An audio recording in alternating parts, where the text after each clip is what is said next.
श्री संताची माता चरणावरी श्री संताची माता चरणावरी साष्टांग हे तरी दंडवत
साष्टांग ही माता चरणावरी साष्टांग हे करी दंडवत विश्रांती पावलो सांभाळा उत्तरी वाढली अंतरी प्रेम सुख उजळले भाग्याता अवघी चिंता वारली संत दर्शनी हा लाभ पद्मनाभ जोडीला मुक्त कैवल्य चक्रवर्ती भगवान श्री ज्ञानोबा आहे अखिल परमार्थ उद्यामध्ये व्याप्त असलेले भगवान श्री तुकोबर आहे आदी सर्व संत मंडळीच्या चरणावरती नतमस्तक होऊन तुम्हा सर्व श्रोतेजन मायबापांना विनम्र अभिवादन करून या भूमिष्ठी अधिष्ठान दैवत श्री गुरु केदारी महाराज यांच्या चरणावरती साष्टांग दंडवत प्रणिपात करून कीर्तनाला प्रारंभ भेटला।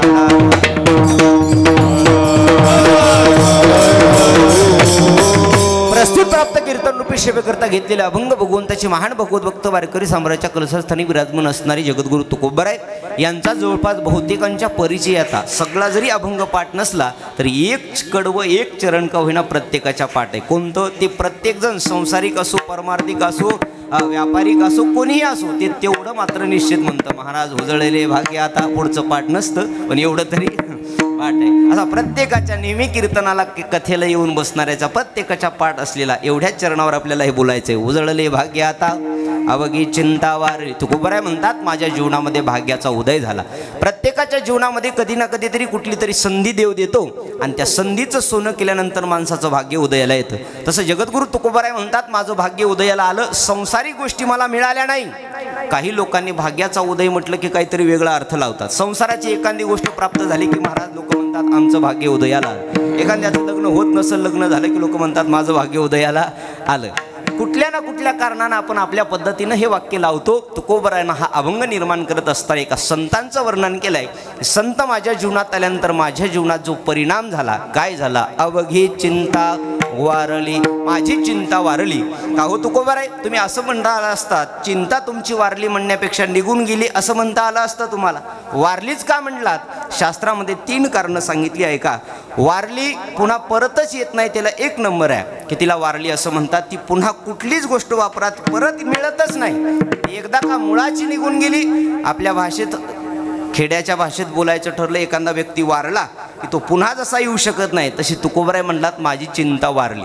निघून गेलेली चिंता परत येऊ शकते पळून गेलेली चिंता परत येऊ शकते निघून गेलेली परत येऊ शकते पळून गेलेली परत येऊ शकते। कोण चिंता हा एवढं लक्षात ठेवा चिंता येऊ शकते परत पण वारलेली परत येते का अजिबात नाही। म्हणून तुकोबराय म्हणतात अवघी चिंता वारली। महाराज वारली चिंता म्हणजे काय तुकोबरायाच्या जीवनात संसाराची चिंता नव्हती।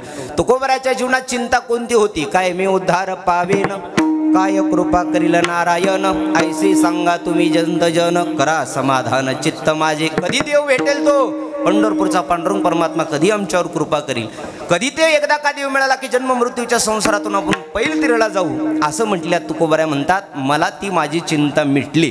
काय झालं संतांचं दर्शन माझ्या जीवनामध्ये घडलं। 1 नंबर उद्या जी महत्वाची दशमी आहे दशमी बरोबर ना दशमीच ना कधी असते ती एकादश झाल्यावर नाही, आदल्या दिवशी असते आहे की नाही.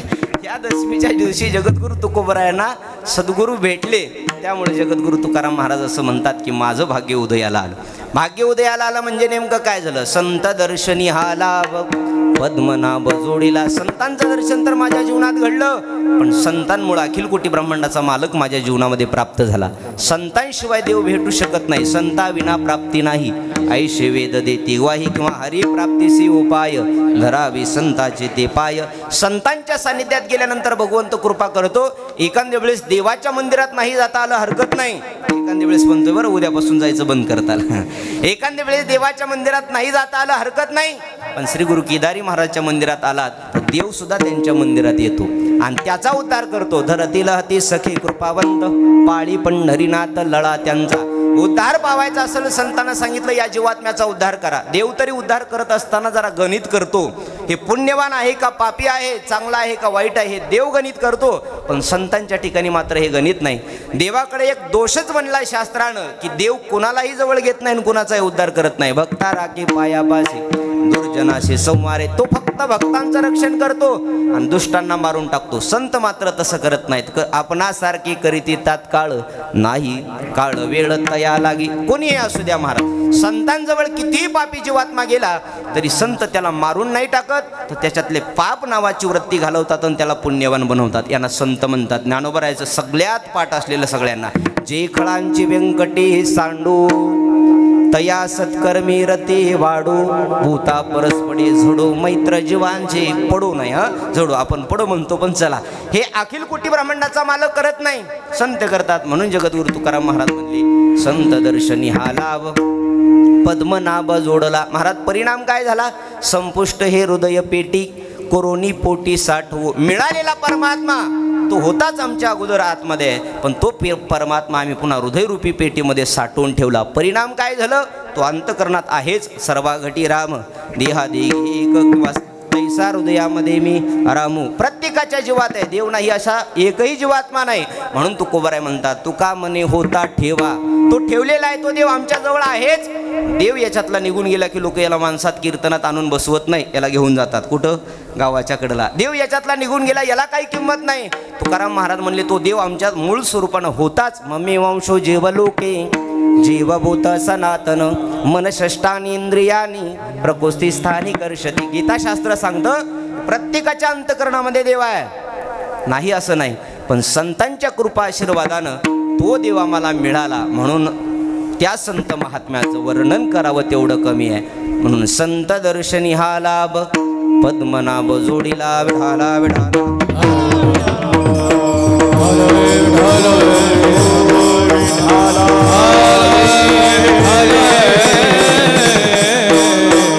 बोला कुंडली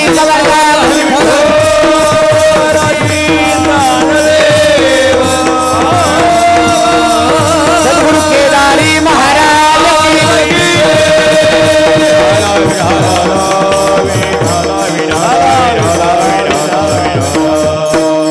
सेवेला सुरुवात करण्यापूर्वी दीर्घसा परिहार द्यायचा तो म्हणजे असा. रोज आपण कीर्तन ऐकतो, रोज आम्ही करतो सुद्धा बरं दादा. अल्पसा परिहारच असा आम्ही म्हणतो रोज कीर्तनात, पण आज एवढ्या करताच दीर्घसा परिहार म्हटलं मामा. ही गोड अशा श्री गुरु केदारी महाराजांच्या चरणापाशी सेवा आहे आणि ही चरणावरची सेवा अखंडितपणे चालू आहे. आणि आजचा हा नगर भोजनाचा कार्यक्रम आमचे श्रीनिवास दादारावजी फड व त्याचबरोबर रमेश श्रीनिवास फड, दिलीप श्रीनिवास फड, विवेक रमेश फड, प्रथमेश दिलीप फड व चैतन्य दिलीप फड व समस्त फड परिवार यांनी श्रीगुरु केदारनाथ महाराजांच्या चरणावरती सुंदर अशा भक्तिभावानं जो काही आपल्या अंतकरणात इच्छा होती ती इच्छा प्रगट केली. आणि ती इच्छा प्रगट केल्यानंतर सद्गुरु केदारी महाराज त्यांच्या इच्छेला पावले. नेहमी लक्षात ठेवा आपण याच प्रांतातले आहात, मी सुद्धा त्याच प्रांतातला आहे. सद्गुरु केदारी महाराजांच्या विरोधात जाऊन आत्तापर्यंत तर कधी कुणाचं चांगलं झालंही नाही आणि भविष्यात सुद्धा होणार नाही. विठाला माझ्यापेक्षा वयानं ज्ञानानं तुम्ही मोठे सेवा करणारी मंडळी आहे. सद्गुरु केदारी महाराजांची कृपा झाली की जगात पुन्हा कुणाच्या कृपेची अपेक्षा नाही. गुरूंची कृपा झाली, केदारनाथ महाराजांची कृपा झाली, पुन्हा कुणाच्या कृपेची गरज नाही. संत कृपा एकदा का झाली, संत कृपा झाली इमारत भळाली. संतांची कृपा झाली की हो त्याचं नव्हतं करता येतं. आणि त्या सद्गुरू केदारनाथ महाराजांच्या चरणावरती सेवा समर्पित करण्याकरता उपस्थित सर्वच भजनी मंडळ मस्तक हे पायावरी या वारकरी संतांच्या मांडवेकर, पारदवाडीकर, वैजवाडीकर, कासरवाडीकर, लोकरवाडीकर, मैंदवाडीकर, आणखी नंजकर, मला सोडून द्यायला होतं. सगळी मंडळी या ठिकाणी उपस्थित, तुम्ही सगळे पुरुष मंडळ, माता माऊल्या, आमचे सिस्टीमवाले दादा दत्ता महाराज, आमचे यूट्यूबवाले श्रीनिवास महाराज, श्रीनाथ महाराज मुंडे, जय भगवान यूट्यूब चॅनल सुंदर. म्हणजे पुन्हा हे कीर्तन पुन्हा ऐकावं मिळावं अशा आमच्या टेलरची इच्छा, म्हणून खास प्रेमासाठी सर्वच मंडळी या ठिकाणी उपस्थित आहात. तुम्हा सर्वांच्या चरणावरती विनम्र अभिवादन. उर्वरित जेवढा वेळ शिल्लक राहिला तेवढ्या संतांचं चिंतन करण्याचा प्रयत्न करू. विठाला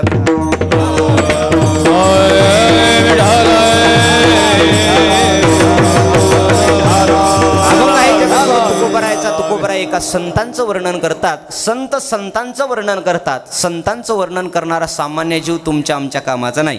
वर्णन कुणं करावं? ज्याला काहीतरी कळतं त्यानं वर्णन करावं. ज्याला काहीच कळत नाही त्यानं वर्णन केलं व्यर्थ जातं. म्हणजे असं म्हणतात बघा, 1000 येड्यानं शहाणं म्हणण्यापेक्षा वा एका शहाण्यानं शहाणं म्हटलं की ते फलद्रूप होतो. हे आपल्या इकडची मन आहे. तसं शास्त्र असं म्हणतं, संतांचा महिमा हा फक्त संतच वर्णू शकतात. भक्ताचा महिमा भक्तची जाणती, दुसऱ्या माणसांना हा म्हणता येणार नाही. संत महात्मा दिसायला तुमच्या आमच्या सारखी आहे, पण स्पष्टपणे एका प्रमाणात सांगितले, संत नवती जगामान साच्या सारिखे, संत नवती जगामान साच्या सारिखे, संत नवती जगामान साच्या सारिखे, संत नवती जगामान साच्या सारिखे.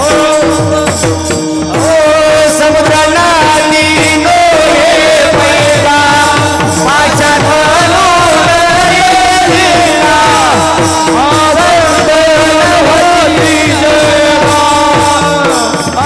साच्या सारिखे, समुद्राला नीनो हे पैदा माझ्या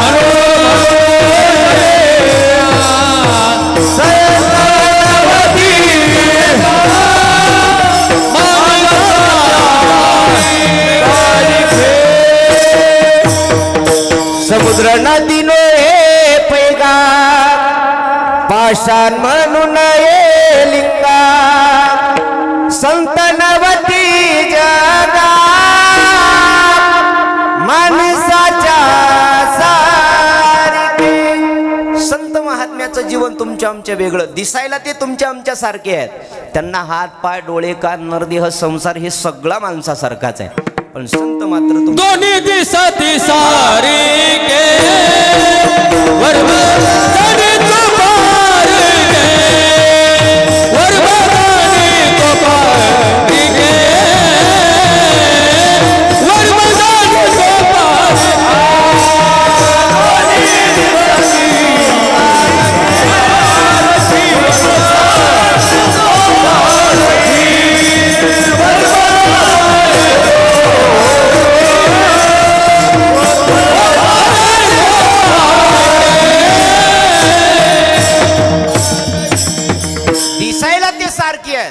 पण सारखं समजण्यामध्ये काही मोठेपणा नाही.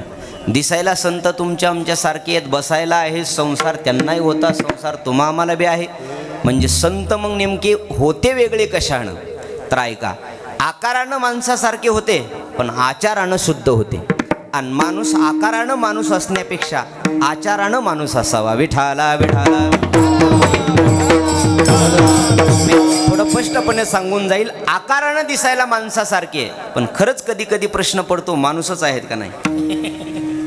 आणि लोक म्हणतात सुद्धा, महाराज अहो ते काय माणूस आहे का, त्याचं नाव घ्यायचं कशाला? कुणाचं? दिसायला कुणासारखं आहे? माणसासारखं आहे. पण माणूस म्हणतात का त्याला? अजिबात नाही. म्हणजे त्याचा त्यानं आचार सोडून दिला की तो माणूस पदाला सुद्धा लायकीचा राहत नाही. आणि शास्त्र असं वर्णन करतं, संत महात्मे हे दिसायला सारखे आहेत. वारकरी संप्रदायामध्ये आकाराला महत्त्व दिलं नाही, वारकरी संप्रदायामध्ये आचाराला महत्त्व दिलंय. ज्याचा आचार श्रेष्ठ झाला तो संत झाला. मग कुठल्या जातीतला आहे, कुठल्या पंथातला आहे, स्त्री आहे, पुरुष आहे, लहान आहे, थोर आहे, याच्याशी काही देणं घेणं नाही. श्रीहरी महाराज शास्त्रात असं वर्णन आहे. संतांनी त्यांचा आचार सोडला नाही म्हणजे नेमकं काय केलं? युक्त आहार विहार नेम इंद्रियासी सार. त्यांनी त्यांचा आचार सोडला नाही म्हणजे नेमकं काय केलं?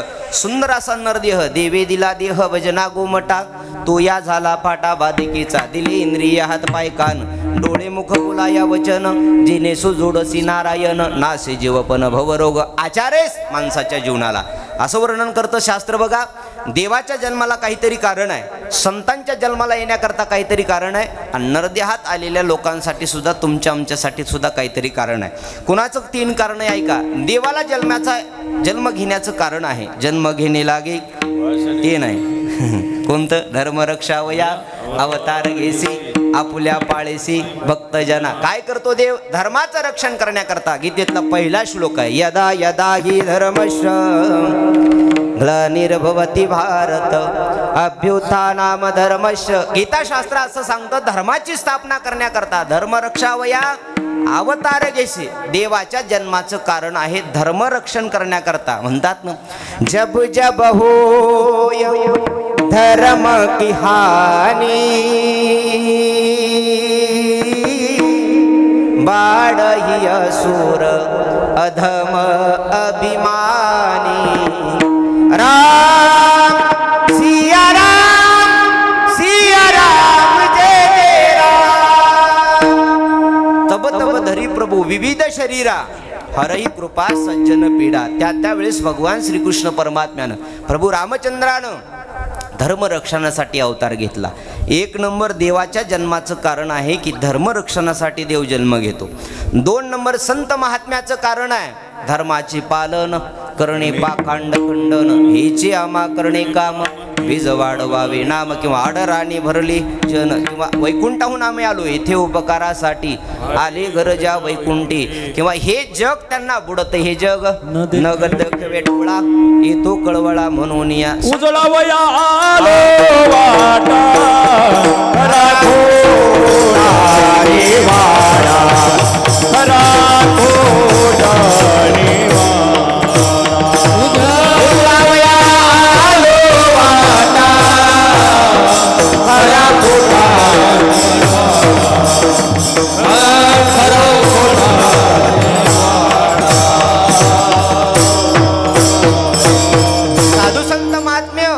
वया आलो वाटा, खरा खोटा निवाडा. खरं आणि खोटं सांगण्याकरता संतांचा जन्म आहे. संतांच्या जन्माला येण्याला कारण आहे, धर्मरक्षणासाठी देव निघून गेल्यानंतर संत त्यांच्या आश्रयाला जातात आणि संत धर्माची स्थापना करतात, धर्माचं रक्षण करतात.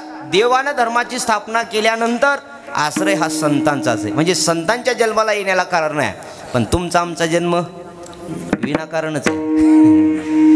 देवाच्या जन्माला कारण आहे, संताच्या जन्माला कारण आहे, आणि तुमचा आमचा जन्म विनाकारण आहे का? नाही, तुमचा आमचा जन्म विनाकारण नाही अजिबात. याच्या सुद्धा जन्माला आल्यानंतर कारण आहे. काय? 184 योनी आहे, आणि 184 योनीत फरफडत फिरत फिरत जन्म घेणे लागे वासनेच्या संगे, एक योनी कोटी कोटी फेरा मग लागे वरा मनुष्य देहाचा. असं करत करत माणसाच्या देहाला आलो, आणि माणसाच्या देहाला आल्यानंतर असं सांगतात, देव तो सायरा करी आता, देव तो सायरा करी आता,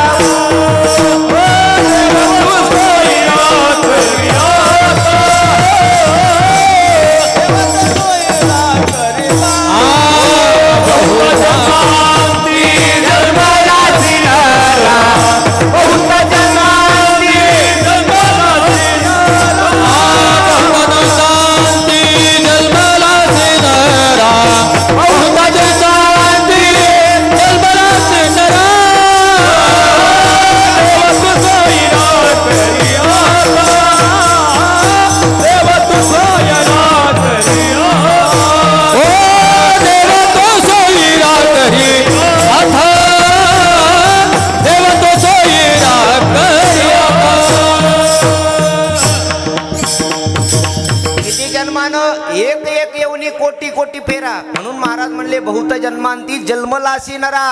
आणि देव तो सोयरा करी आता. आता तरी देव सोयरा कर, म्हणजे जन्म मृत्यूच्या संसारातून तो आपल्यावर कृपा करल.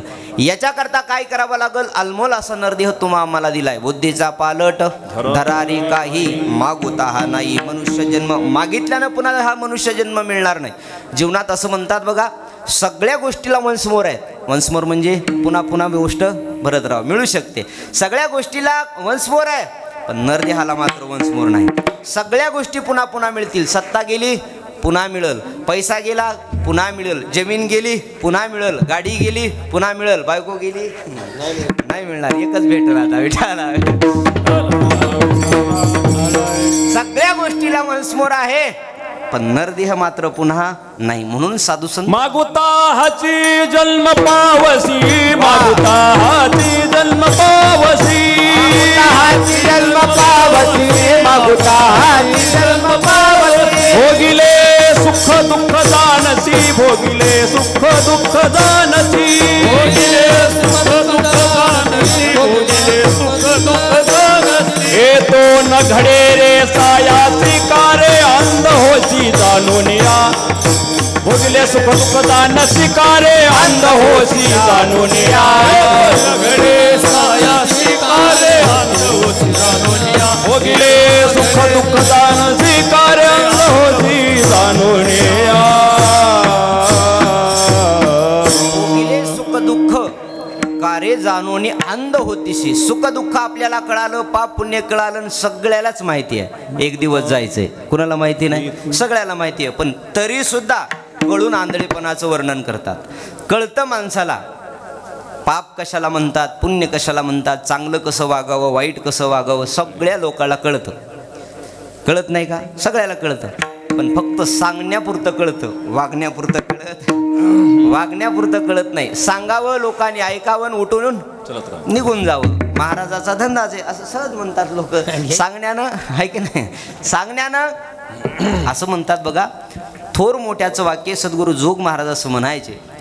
आणि एकनाथ महाराजांचं प्रमाण सुद्धा आहे. क्रोधी अविश्वासी त्याची बोध कैसा, व्यर्थ आपली वाचा शिनवू नये. क्रोधी असल, अविश्वासी असल, विश्वासच त्याचा नसल तर त्याला सांगून उपयोग आहे का? मग संसारातला असो की परमार्थातला असो, महाराज असं म्हणतात तुम्हाला सुंदर असा नरदेह मिळालाय. हा जन्म पुन्हा मिळणार नाही. आणि नरदेहात आल्यानंतर तुका म्हणे जन्म आल्याची सार्थक विठ्ठलची एक देखलिया. त्याचं सार्थत्व कधी आहे? देवाचं भजन केलं, देवाचं पूजन केलं, देवाच्या मंदिरात गेला, संतांचं भजन केलं, नरदेहाचं सार्थक आहे. जन्माला आल्यानंतर याचं सार्थक आहे, म्हणजे देवाच्या जन्माला कारण आहे, संतांच्या जन्माला कारण आहे. तसं तुमच्या आमच्या जन्माला सुद्धा कारण आहे. इथं आल्यानंतर देवाला आपलंसं करायचं, इथं आल्यानंतर देव मिळवायचा आहे. आपण फक्त म्हणण्यापुरता देवाला ठेवलं.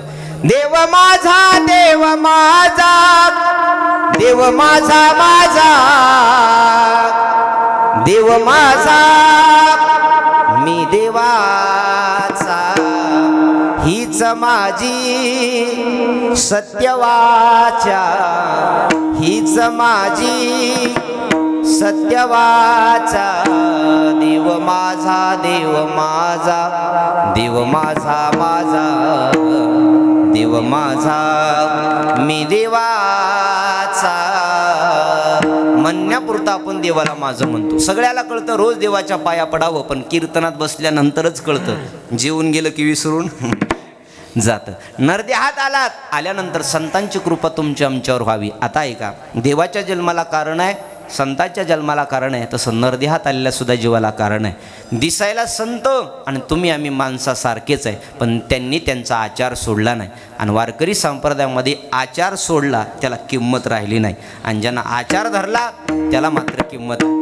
जर असं वारकरी संप्रदायानं विचार केला असता का फक्त आकारानं माणसं आहेत म्हणून त्यांना मंदिरात बसवायचं, म्हणून त्यांना देव स्वरूपाला प्राप्त करायचं, म्हणून त्यांना संत म्हणायचं, जर देवानं असं केलं असतं तर राक्षसाच्या कुळामध्ये जन्माला भगवत भक्त तो पूजनीय झाला नसता. कुणाच्या कुळात? राक्षस कुळात जन्माला आलेला. जाऊ द्या राक्षसांचं, दैत्य कुळात जन्माला आला, त्याच्यासाठी देवानं सुद्धा खांब्यातून प्रगट झाले. कुणासाठी हो? प्रल्हादासाठी. कुठल्या? वैजवाडीच्या नाही का, पारदवाडीच्या? आमच्या इथं प्रल्हाद नाही का, भानदास आहे ना. अखिल कोटी ब्रह्मांडाचा मालक प्रल्हादा करता खांब्यातून प्रगट झाला. राक्षस कुळामधला बिभीषण प्रभू रामचंद्राने त्याचा उद्धार केला. जाऊ द्या, नाही कळालं दोन्ही. तिसरं सांगतो, जर देवानं आकारावर किंमत दिली असती ना आकारावर जर त्याचा उद्धार केला असता तर जगात माकडाचे मंदिरं झाले नसते. कोणाचे? कुठल्या?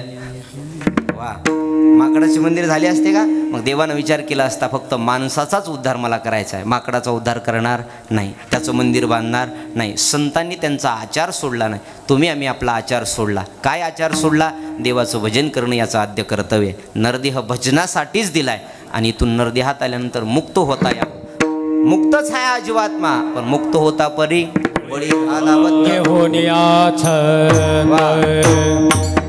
माझे माझे मुक्त होता पारी फळे झाला पाद देवनिया छंद. माझे माझे देवनिया छंद. मुक्त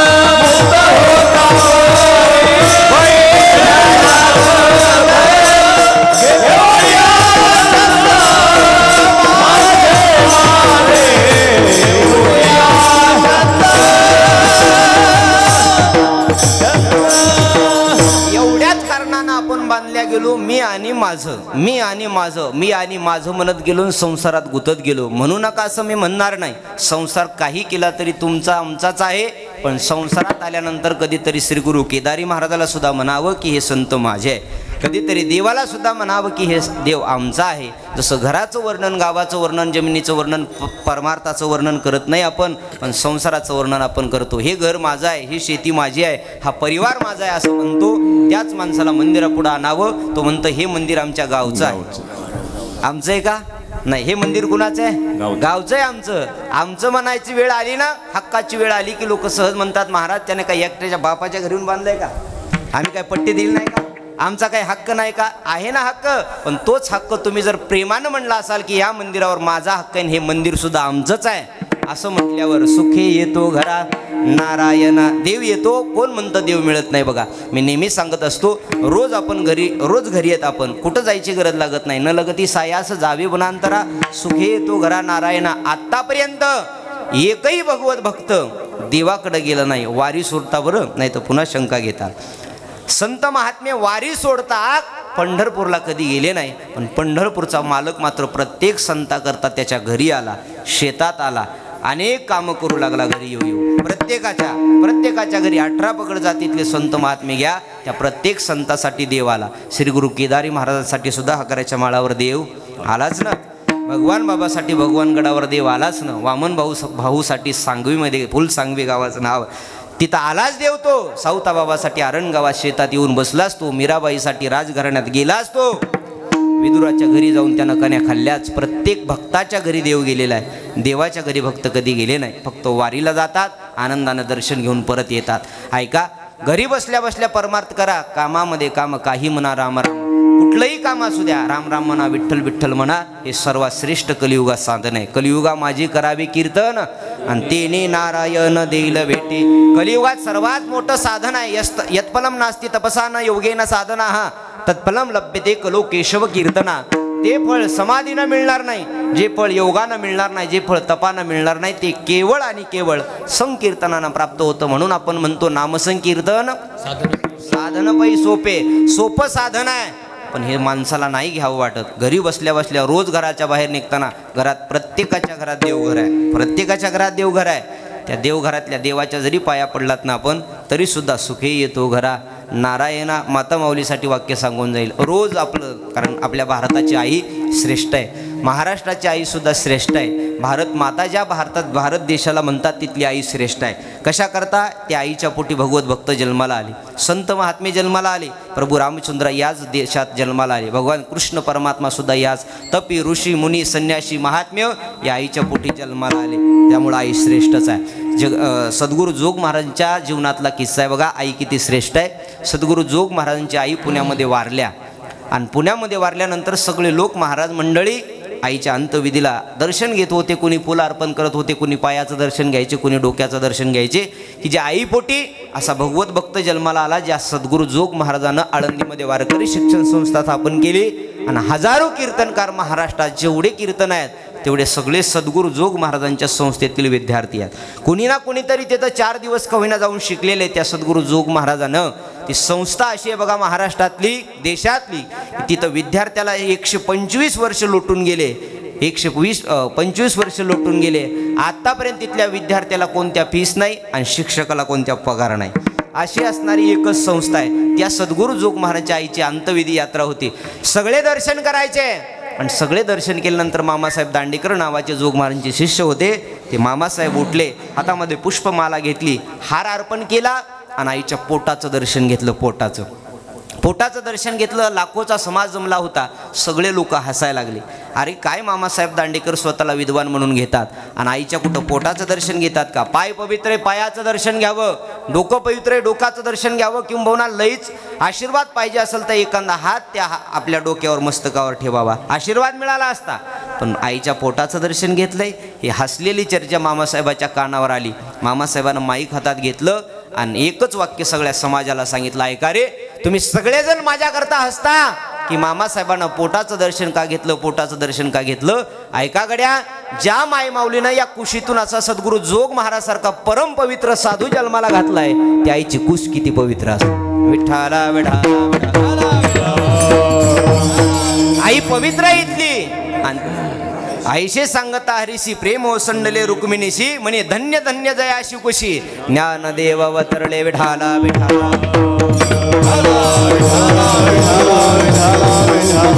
पवित्र आई आपल्या भारतातली महाराष्ट्रातली तुमच्यासाठी देव मिळवून सांगतोय. तुम्ही सगळी कामं रोज करता आणि आपल्या घरातल्या आईचा एक नियम असतो बघा, सगळ्या घरातली मंडळी, सगळ्या घरातली माणसं, लहान लेकरापासून आपल्या मालकापर्यंत, सासू सासऱ्यापर्यंत सगळे पुरुष मंडळ जेवल्याच्या नंतर घरातली आई जेवते. बरोबर आहे ना?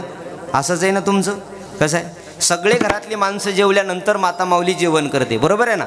जेवण करते महाराज. आता नवीनचं सांगत नाही, पण पूर्वी असं असतं बघा, पूर्वीच्या वयाचं सांगतो, मालकानं जेवण केल्याशिवाय मंडळी जेवण करत नाही. सासू सासरा, सासरा असेल, दीर असेल, या सगळ्या घरातल्या पुरुष मंडळीने जेवण केल्याशिवाय माता माऊली जेवण करत नाही. तिच्यासाठी वैयक्तिक तिनं कधी दुरडीत अर्धी भाकर असेल तर स्वतःसाठी एक भाकर थापून कधी आतापर्यंत खाल्ली नाही. त्यापासून एक नियम चालू करा, तुमचं लेकरू म्हणून सांगून जाईल. ऐका, सगळे माणसं जीव घातल्यानंतर तुम्ही जेवण करता हे पुण्यवान आहे. त्याचबरोबर घरात तुमच्या देवघर आहे.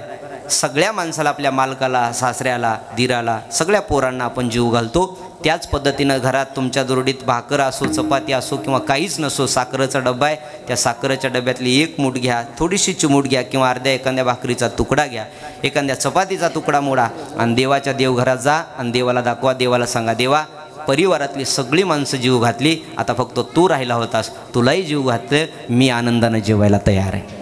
असं ज्या दिवशी आपण म्हणताल देवाजवळ, त्या दिवशी सुखे येतो घरा नारायणा. त्या दिवशी अखिल कोटी ब्रह्मांडाचा मालक निश्चित तुमच्या आमच्या घरी येईल. तुका म्हणे सोपी आहे सर्वाहुनी, पण शहाणा तो धनी घेतोय ते सोपं हो देव मिळवलं, तुम्ही आम्ही अवघड करून ठेवलंय. कोण म्हणतं देव येत नाही? कोण कहते हे भगवान आते नहीं, द्रौपदी जैसे हम बुलाते नहीं. कौन कहते हे भगवान खाते नहीं, बीर शबरी की तरह हम खिलाते नहीं.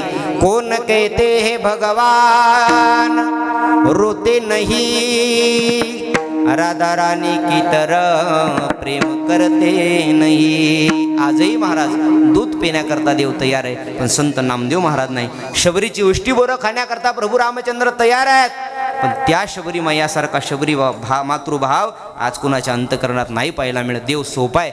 संतांचं वर्णन तितक्याच तोला मुलाचं आहे. संतांनी त्यांचा आचार सोडला नाही. मी फक्त आचारावर सांगतोय. आकारानं तुम्ही आम्ही सगळी माणसं आहे. देवानं आकार कधी पाहिला नाही, आणि जर आकार पाहिला असता तर भिल्ल जातीतल्या शबरी मातेच्या घरी प्रभू रामचंद्र गेले नसते. माकडाचं मंदिर जगात झालं नसतं. प्रल्हादाकरता खांब्यातून प्रगट झाले नसते. राक्षस कुळात जन्माला विभीषणाला देवानं आपल्या पार्टीत घेतलं नसतं. पार्टी म्हणतोय, आपल्याजवळ देवानं घेतलं नसतं आणि विभीषणाचा उद्धार केला नसता. विभीषणाचा उद्धार केला. कपिकुळी उद्धारिले मुक्त केले राक्षसा, कपिकुळी उद्धारिले मुक्त केले राक्षसा, कपिकुळी उद्धारिले मुक्त केले राक्षसा, कपिकुळी उद्धारिले केले राक्षसा. चांगले चांगले माझे कंठी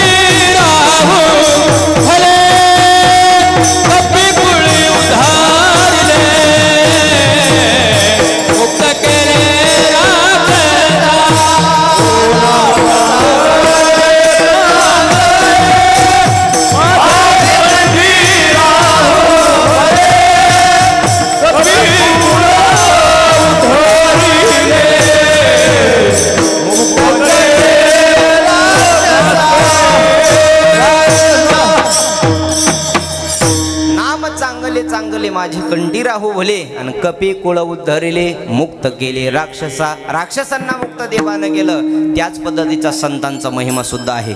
संतांचा महिमा तो बहु दुर्गम, शाब्दिकाचे काम नाही येते. देवापेक्षा अनंत पटीनं संत ताकदवान आहे. काय केलं संत महात्म्याने ऐका. कुठल्याही जीवाचा दोष असो की पुण्य असो या संत महात्म्याने त्याचा उद्धार केलेला आहे. कित्येक ते पुराणामध्ये उदाहरण आहे की संतांना त्यांच्यावर कृपा केली आणि त्यांचं प्रारब्ध बदलून टाकलं. बघा किती मोठं प्रारब्ध बदललं. ज्या विश्वमौली ज्ञानोबरायचं रोज भजन म्हणतो आपण, त्यांच्या भजनाशिवाय कीर्तनाला प्रारंभ नाही शेवट नाही त्यांच्या कीर्तनाशिवाय. त्या ज्ञानोबरायचा पहिला चमत्कार आहे की ज्ञानोबरायनं भिंती चालवली. बरोबर आहे, सगळ्याला माहिती आहे भिंत चालवली ज्ञानोबरायनं. पण सगळ्यात मोठा चमत्कार आहे की मेलेलं माणूस सुद्धा ज्ञानोबरायनं जिवंत केलं. कोण? मेलेलं माणूस. पैठणला जात असताना चारी भावंड सोबत होते आणि पैठणला निघाले होते तीर्थयात्रेला. आणि तीर्थयात्रेला जात असताना एकाचं शेव जात होतं, एकाचं अंतयात्रा जात होती. आणि अंतयात्रा जात असताना त्या माता माऊलीला जिचा पती गेला होता ती रडत होती आणि तिनं पाहिलं कोणीतरी साधू जातोय असं म्हटल्याबरोबर तिला दर्शन घ्यावं असं वाटलं. त्यावेळेस पद्धतीत बरं संतांचं दर्शन किती श्रेष्ठ आहे सांगतो. मेलेला पती आपल्या सरणावर आहे, खांद्यावर तिरडीवर पती आहे आणि त्या माता माऊलीच्या मनात भाव उत्पन्न झाला संतांचं दर्शन घ्यावं. काय पवित्र असेल ती माता माऊली. भाव उत्पन्न झाला आणि भाव उत्पन्न झाल्यानंतर तिनं तात्काळ रडत रडत गेली ज्ञानोबरायच्या चरणावर डोकं ठेवलं, पाया पडली. ज्ञानोबरायांना आशीर्वाद दिला, सौभाग्यवती भव आशीर्वाद दिला. कानावर शब्द पडले, तसं उकळतं तेल कानात पडावं तशी आग झाली. उठून उभा टाकली. महाराज आपण साधू आहेत, संत आहेत आपण. तुम्ही दिलेला आशीर्वाद खरा समजायचा की समोर दिसायलेलं प्रेत समजायचं. ज्ञानोबरायला कळलं नाही. ज्ञानोबराय म्हणतात, अहो काय म्हणतात आई असं? तुमच्या कपाळावर कुंकू दिसलं म्हणून मी तुम्हाला सौभाग्यवती आशीर्वाद दिला. सौभाग्यवती आशीर्वाद दिला तुम्ही महाराज मला. पण ऐका ना महाराज, हे समोर प्रेत जात आहे ना ती याच सौभाग्याचं जात आहे. समोर जे प्रेत यात्रा जाती आहे ती माझ्या नवऱ्याची आहे, माझी मालकाची आहे. मग तुमचा आशीर्वाद खरा समजायचा की समोर चाललेले प्रेत खाली समजायचं. काय समजू मी महाराज खरं? ज्ञानोबरायनं सांगितलं. आता योग्याच्या मुखातून तर वाक्य निघाले. लहानशी मुक्ताई म्हणते, ताई आशीर्वाद दिलाय माझ्या ज्ञानानं तुम्हाला, हे कदापि असं होणार नाही. प्रेत खाली ठेवा. ज्ञानोबराय प्रेताच्या जवळ घेतले आणि झोपेतून माणूस हाक मारून जसा उठवावा तसा ज्ञानोबरायनं तिरडीवरचा माणूस उठवला. तिरडीवरचा माणूस उठवला ज्ञानोबरायनं आणि सगळा समाज आश्चर्यचकित झाला. सगळेजण ज्ञानोबरायच्या पाया पडायला लागले. घडलेली हकीकत त्याला कळाली की माझा प्राण गेला होता. जो उठलाय ना त्याला कळाली माझा प्राण गेला होता, माझा जीव गेला होता. प्रेत यात्रा जायली होती, मशानभूमीमध्ये मला नेणार होते, अग्नी लावणार होते, मला जाळून टाकणार होते. पण ज्ञानोबरायनं माझ्यावर कृपा केली, मला जिवंत केलं. तेवढ्या परिवाराच्या देखत त्या महात्म्यानं असं सांगितलं, आजपासून उरलेलं आयुष्य मी ज्ञानोबरायच्या चरणावर समर्पित करणार, घरी परत जाणार नाही. काय कृपा केली ज्ञानोबरायनं त्या माणसावरती. जेवढी ज्ञानेश्वरी लिहिलेल्या ज्ञानेश्वरी त्या मेलेल्या माणसानं उठवल्यानंतर यानं ज्ञानेश्वरी लिहिली, त्याला सच्चिदानंद बाबा असं म्हणतात. त्या बाबानं ज्ञानोबरायनं कृपा केली त्याच्यावर आणि त्यांनी ज्ञानेश्वरी लिहिली. संतांचे चमत्कार खूप आहे. स्त्रियेचा तो केला पुरुष उभा. खूप चमत्कार आहेत महाराज संत महात्म्याचे. आपलं जीवन यदा कदाचित देवाच्या चरणावर समर्पित नाही करता आलं हरकत नाही, पण कमीत कमी संतांच्या चरणावर तरी जीवन समर्पित करावं. नाही एखाद्या वेळी देवाची पूजा करता आली हरकत नाही, एखाद्या संतांची पूजा करा. देवाच्या अनंत पटीनं पूजेचं फळ तुमच्या आमच्या पदरात पडल. आणि नाही एखाद्याला संतांची पूजाही करता आली नका करू, पण कमीत कमी संतांना आपल्या मुखातून एखादं नाव तरी ठेवू नका. त्यांचा अपमान होईल असे शब्द तरी बोलू नका. जर असा बोललात तर ते पाप मात्र जगाच्या पाठीवर कुठं धुतल्या जाणार नाही. असं वर्णन आहे भागवतात की एकदा भगवान श्रीकृष्ण परमात्मा पूजा करत एक भक्त बसला होता. आणि पूजा करत बसलेले असताना तेवढ्यामध्ये विदुर काका दारात येतात त्याच्या. आणि काका त्या माणसाला आवाज येतात, ओ दादा भिक्षा देही. भिक्षा मागण्याचं काम विदुर काका करायचे. भिक्षा देही म्हटल्यानंतर आतून आवाज आला, देव पूजा करतोय. 10 मिनिटं थांबणं होत असेल काका थांबा, नाही तर दुसऱ्या घरी जा, मी वापस येताना तुम्हाला भिक्षा देतो. देवाला आवडलं नाही. देवानं त्या मूर्तीतून प्रगट झाले आणि त्या व्यक्तीला देवपूजा करणाऱ्याला सांगितलं, बाबा ही पूजा करतोस ना, दारात एखादा संत आलाय आणि तू जर माझ्या डोक्यावर फुलाचा पुष्पवर्षाव करिता देवार्चन घराले संत जन देव सारावे परत संत पुजावे आरते करिता घरारे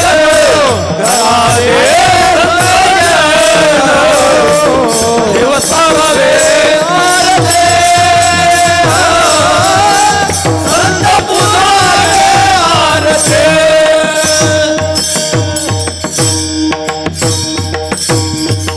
किती गोड प्रमाण दिलं करिता देवता देव अर्चन घरा आली संत जन.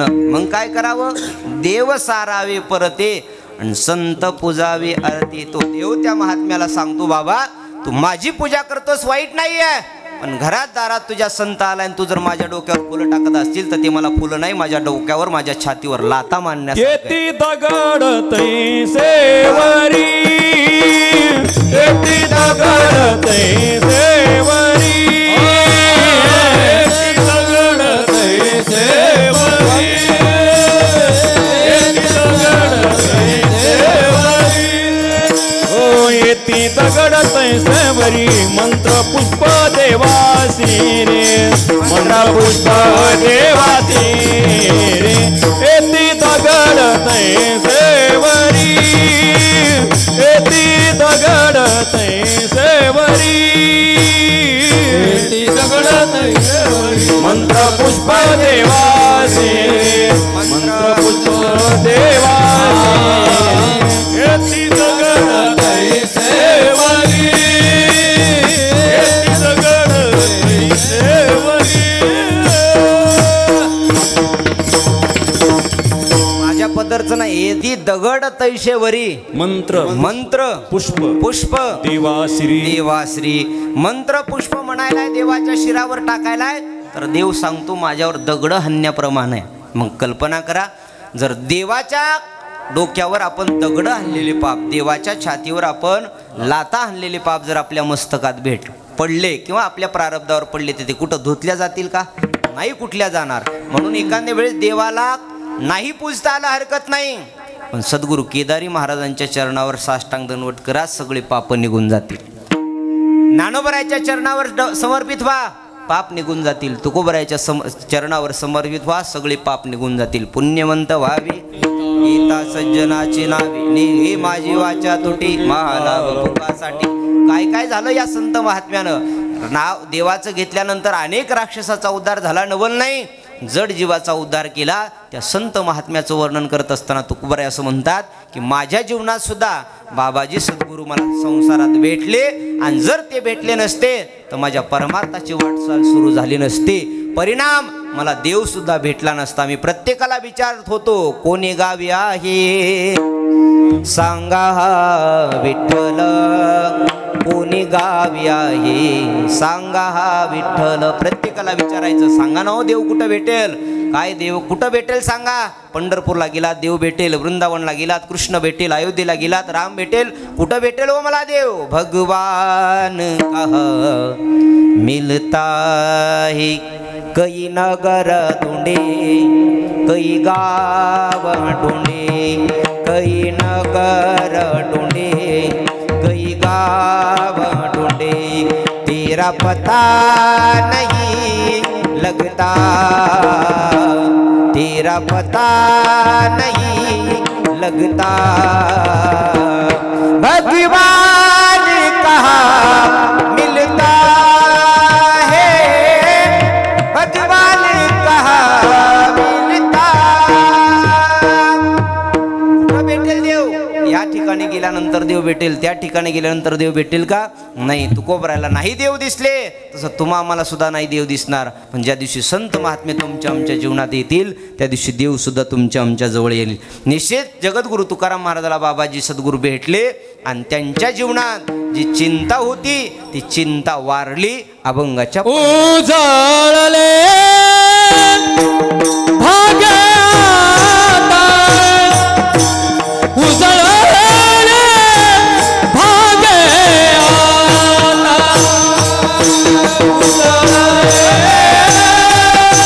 भाग्य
महाराज म्हणतात माझ्या जीवनाची चिंता होती, ती चिंता माझ्या जीवनातली वारली. आणि प्रत्येकाच्या जीवनात चिंता असते आणि ती चिंता वारल्याशिवाय माणूस शांत होत नाही. आयुष्य आपलं जातं सुख भोगण्यामध्ये नाही, सुखाची आशा करण्यामध्ये. सर्व सुखाची आशा जन्म गेला, क्षण एक मुक्ती यज्ञ नाही केला. हिंडता दिशा दिन पावला, माया वेष्टला जीव माझा. संसारात आल्यानंतर चिंता आहे. चिंता आणि चित्ता ह्या दोनच, फक्त दोन गोष्टीवर अनुस्वाराचा फरक आहे. चिता काय करते, मेलेल्या माणसाला जाळून टाकते. चिता आपण म्हणतो ना, ती चिता काय करते, मेलेल्या माणसाला जाळून टाकते. आणि चिंता जिवंत माणसाला जाळते, झोपू देत नाही. महाराज रात्रंदिवस विचार आहे प्रत्येकाच्या पाठीमागं, हे करावं ते करावं, असं करावं तसं करावं. रात्रंदिवस संसारात आल्यानंतर सुख पाहता जवा पाडे, दुःख पर्वता एवढे. सुख बघितलं तर अगदी संसारात जवळ इतकं आहे आणि दुःख मात्र पर्वता इतकं आहे. ज्ञानोबरायांनो गोड ज्ञानेश्वरीमध्ये दृष्टांत दिलाय. आपण सगळे शेतकरी आहे, सध्या थंडीचे दिवस आहे, दिवाळीच्या पिरेडला आपण गहू लावतो आहे ना, गहू लावतो आणि गहू लावल्यानंतर रात्रीच्या वेळी लाईट आहे. तसं शेतकऱ्याचं भाग्यच मोठं आहे. पाणी द्यायचं असेल की त्याला रात्रीच्या वेळी जावं लागतं. 2 वाजता रात्री लाईट आली म्हणून निघाले ब्रह्मदेव कुठं पाणी द्यायला.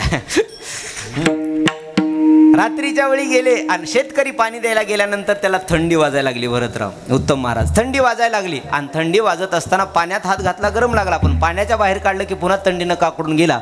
त्याला असं वाटलं की थोडंसं शेकोटी करावी, जाळ लावावा आणि जाळ लावून आपलं थोडंसं तापत बसावं, म्हणजे अंगातली थंडी निघून जाईल. उत्तम महाराज त्यानं तेच केलं. 4-2 लाकडं गोळा केली आणि काडी पेटीनं ती लाकडं पेटवली, त्याला हार केला आणि आरामानं तापत बसला. त्याला बरं वाटायला लागलं. त्याला वाटलं आणखी थोडा जास्त हार करावा आणि त्या हारावर झोपावं. कशावर? त्या इस्तवाच्या हारावर झोपावं. त्यानं तेच केलं. त्यानं 4-2 लाकडं आणले, छान असा हार केला, मोठमोठे डेपशे हाराचे झाले. त्याला बरं वाटायला लागलं आणि ते झोपला. कशावर? इस्तवावर. शेतकरी इस्तवावर झोपला.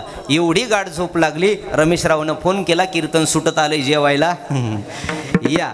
जेवायला या म्हटल्याबरोबर ब्रह्मदेव जेवायला जेवायला या. 3 वाजेपर्यंत त्याला गाढ झोप लागली. लागेल का हो झोप त्याला?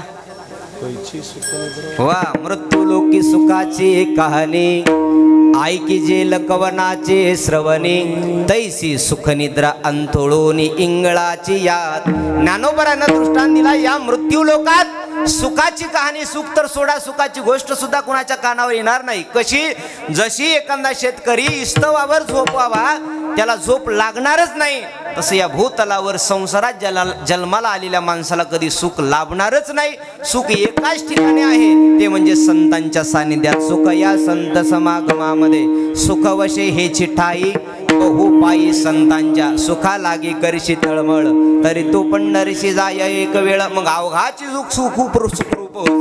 सुख पाहिजे असेल तर फक्त संतांच्या सानिध्यात आहे. आणि संतांच्या सानिध्यात आल्यानंतर तुकाराम महाराज म्हणले, माझी चिंता वारून गेली. संतांचा परिणाम, चिंता वारल्यानंतर देव तर मिळतोच, पण संसारातलं चांगलं सुद्धा होतं, भलं सुद्धा होतं. ज्याचा संसार वृद्धीला जावा असं वाटत असेल, फक्त त्यानं संतांची कृपा मागून घ्यावी. म्हणतात ना, श्याम तुझे मिलने का सतसंग ही बहाना है, राधे तेरे मिलने का सतसंग ही बहाना है. गोकुल में ढूंढा तुझे, मथुरा में पाया है. गोकुल में ढूंढा तुझे, मथुरा में पाया है. वृंदावन की गलियों में मेरे श्याम का ठिकाना है. श्याम तुझे मिलने का सत्संग ही बहाना है. देवाच्या संगतीत जायचं असेल तर संतांशिवाय जाताच येणार नाही. हरिप्राप्तीशी उपाय धरावे संतांचे ते पाय. देव मिळवायचा असेल, संतांचं कल्याण व्हावं असं वाटत असेल, संतांनी तुमचं आमचं कल्याण व्हावं असं वाटत असेल, आणि जीवनात जे संसाराचं दुःख आहे तुमच्या आमच्या, हे फक्त संतांच्या आशीर्वादानं नाहीच होणार. संतांना शरण गेलात की निश्चित आपण सुख मिळतं महाराज. सुख आपल्याला किती दुःख होतं एका गरीबाच्या घरी आहे का, रात्रंदिवस तळमळ संसाराची करायचा, पण संसारात सुख लाभत नव्हतं. भागवतातही वर्णन आहे, रामायणातही वर्णन आहे, महाभारतातही वर्णन आहे. तिन्ही ठिकाणी 3 वेगवेगळ्या कथा आल्या. त्याला विदुर काका असं म्हणतात. त्या विदुर काकाच्या घरी खायला काही अन्न नव्हतं, काही खायला अन्न नव्हतं. त्या विदुर काकाच्या घरी भगवान श्रीकृष्ण परमात्माला जाण्याचा योग आला. जेवायला बोलवलं होतं दुर्योधनानं. जेवायला कुणं बोलवलं होतं? दुर्योधनानं. 56 प्रकारचा भोग केला होता. म्हणजे देव जेवायला यायलाय म्हणून त्यानं 56 पदार्थ केले होते. कुणाला जेवण्याकरता? एखादा सामान्य माणूस पाहुणा म्हणून घरी गेला तर आपण त्याला 4-2 पदार्थ करून जेवू घालतो. विश्वाचा मालक, ब्रह्मांडाचा चालक ज्याच्या घरी जेवायला येणार आहे त्यानं काय कमी पदार्थ केले असतील का? 56 पदार्थ केले म्हणे गणेश महाराज, 56 पदार्थ. आणि त्याच्या घरी देव गेले 4 गोष्टी सांगण्याकरता. कारण शहाणा माणूस फक्त 4च गोष्टी सांगतो. महाभारतात सुद्धा 4च सांगितल्या, भागवतात सुद्धा 4च सांगितल्या, रामायणात सुद्धा 4च सांगितल्या, आणि तुकाराम महाराजांना गाथ्यात सुद्धा 4च गोष्टी सांगितल्या. आणि आता ही गाथा कोणाला कळल? ज्याचा माथा नीट आहे त्याला गाथा कळल. माथाट नीट नसल्यावर गाथा कळून काय उपयोग आहे? लोक म्हणतात हा असं तुकाराम महाराज म्हणले. तसं म्हणलेत नाहीत ना, तो माथा नीट नाही. विठाला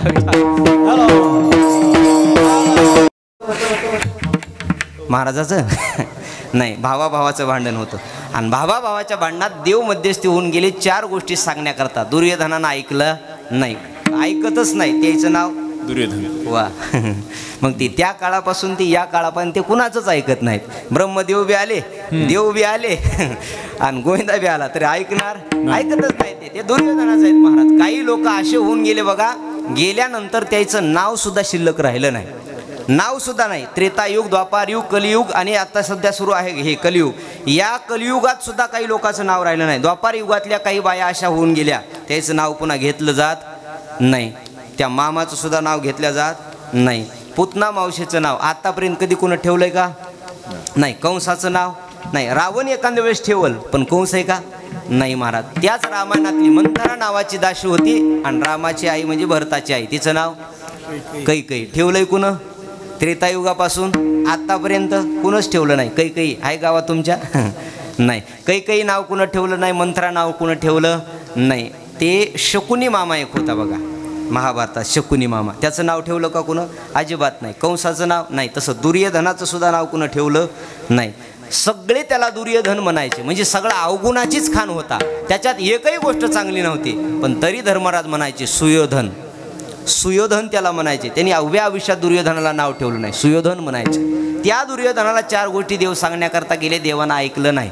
त्या दुर्योधनानं देवाचं सुद्धा ऐकलं नाही आणि देवाला विनंती करू लागला, देवा जेवून जा. आता ज्याचं ऐकलंच नसेल तर त्याच्या घरी खाऊ वाटेल का? नाही खाऊ वाटणार. बरं, खावं तरी चांगल्याच्या घरचं अन्न. असं म्हणतात शास्त्रात, चांगल्याच्या घरचं अन्न मागून खावं आणि दुष्टांनी बोलवलं तरी जाऊ नये. चांगल्याच्या घरचं अन्न खाल्ल्यानं काय होतं? शास्त्र असं सांगतं, जैसा पिवे पाणी वैशी बोले वाणी, जैसा खावे अन्न वैसा होवे मन. जसं आपण पाणी पिताल तशी आपली वाणी बोलते. शुद्ध बिस्लरीचं पाणी पिलं तर वाणी चांगली बोलते. कळालं आहे की नाही? याच्यातलं पाणी पिल्यावर वाणी तीच आहे, पण ती लगेच बदलते. तसं अन्न आपण कुठलं खातो? रोज घरचं अन्न खाल्ल्यावर माणूस पवित्र होतो. नाही, ते कितीही चांगलं असो, पवित्र आहे का ते? नाही. पवित्र ते अन्न, हरिकीर्तनी भोजन, पवित्र ते अन्न आहे की इथं आल्यानंतर ते अन्न खावं. तसं देवाला माहिती होतं आणि देवानं विचार केला की तुझ्या घरचं जर अन्न खाल्लं तर माझ्या मनात दुष्ट बुद्धी येईल. तुझ्या घरचं अन्न खाल्लं तर माझ्या मनात दुष्ट बुद्धी येईल. आणि आली. एक जणानं दुर्योधनाच्या घरचं अन्न खाल्लं, ज्याच्या नावानं महाभारतातले सगळेच लोक घाबरत होते. त्या महात्म्यापुढं एकही वीर, एकही शूर नव्हता. इतका महान प्रतापी, ज्याला भीष्म पितामह असं म्हणायचे, त्या भीष्म पितामहानं दुर्योधनाच्या घरचं अन्न खाल्लं. आणि दुर्योधनाच्या घरचं अन्न खाल्ल्यानंतर द्रौपदी मातेची साडी वस्त्रहरण होत होता असताना, जे भीष्म पितामहाने पशुवर सुद्धा कधी महाभारतात अत्याचार होऊ दिला नाही. जर ज्यानं केला असेल त्याला जिवंत सोडलं नाही, त्याच ठिकाणी त्याला मारून टाकायचे. देव सुद्धा त्यांच्या पुढे जात नव्हते असे भीष्म पितामहा. त्या भीष्म पितामहानं दुर्योधनाच्या घरचं अन्न खाल्लं मामा. परिणाम, द्रौपदी मातेचं वस्त्रहरण होत असताना खाली मान घालून बघावं, खाली मान घालून बसावं लागलं. द्रौपदी माता भीष्म पितामहाला म्हणत होती, भीष्मजी तुम्ही महाभारताचे वडील आहात, महाभारताचे बाप आहात तुम्ही बाप. सगळं पांडव तुमच्या हातात आहे आणि एका स्त्रीची आबरू लुटताना तुम्ही उघड्या डोळ्यानं सगळा समाज पाहतोय. लाज वाटत नाही का तुम्हाला? असं अपशब्दानं द्रौपदी बोलली तरी सुद्धा भीष्म पितामहाची मान वरी झाली नाही. परिणाम, फक्त त्या दुर्योधनाच्या घरचं अन्न खाल्लं होतं. दुर्योधनाच्या घरचं अन्न खाल्लं होतं. देवाला माहिती होतं. देवानं सांगितलं मी तुझ्या घरचं अन्न खाणार नाही. 56 प्रकारचा त्याग केला आणि विदुर काकाच्या घरी. काका तर भिक्षा मागण्याकरता गेले होते. काही नाही, झोपडी होती एक, आणि एका झोपडीत दोघं नवरा बायको राहायचे. विदुर काका रोज सकाळी भिक्षा मागण्याकरता गावात जायचे. 5 घरी भिक्षा मागायची. दिली तर कुणा आणायची, नाही दिली तर जशास तसं वापस यायचं, पण 6वं घर मागायचं नाही.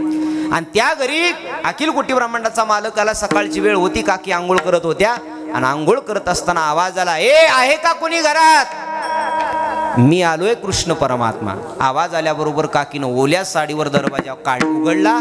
पाहिलं तर देव आहे, ज्याच्या घरी साक्षात भगवान आला असेल. काय त्या भाग्याचं वर्णन आहे.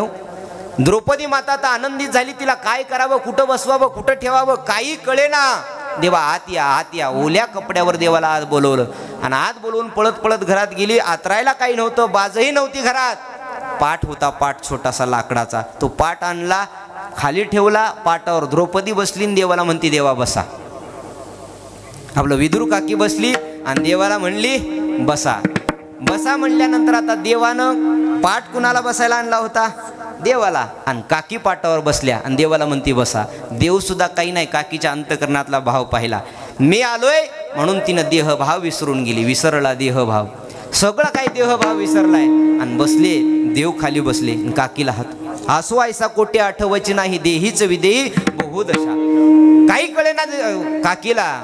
हात जोडले देवानं, आणि काकीला केविलवाल्या वाणीनं म्हणतो, हो काकी भूक लागली हो, जेवण केलं नाही.